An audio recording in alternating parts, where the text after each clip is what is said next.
Ito na yata yung pinakamasarap na kapeng natikman ko dahil nandito yung pangalan ni Daddy Jeff. Tara, samahan nyo kami sa Cafe Olit. Sarap ulit-ulitin. Dito nga pala to sa C5 Ina Mansion Condominiums, Quezad Road, Burnham, Baguio City. Una nga pala namin tinikman itong malaking kwek-kwek sa may harapan habang hinihintay namin yung mga in-order naming food. Ang in-order nga pala naming food ay beef salpicao. Ito yung stir-fried beef in garlic, onion, mushroom and pepper, yung beef gyudon, beef served with scrambled egg, rice topped with savory and sweet rin soy sauce. Tsaka yung crispy chicken nila. Tsaka pinatry sa akin ni Daddy yung cold cappuccino with matcha nila. Parang ayokong inumin, ang ganda kasing tingnan. Halatang in-enjoy ko siyang haluin dyan. In fairness, nakuha nila yung taste. Kailangan ko yung matcha dahil padede mama ko. Naalala ko pa nga dyan yung mga ngipon ko guys dahil nag-cold matcha ako tapos maya-maya ay magkakape ako. Kawawang mga ngipon ko lalo nakakapanganak ko. Anyways, ang cute ang ganda ng place nila dito guys. Ang sarap mag-almusal sa Baguio guys kasi ang lamig. Syempre, masarap magkape dito sa Cafe Ole. Hindi man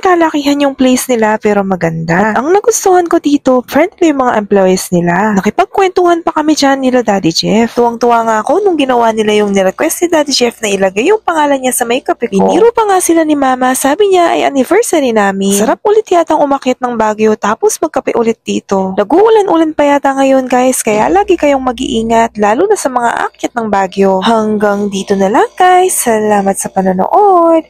Paalam!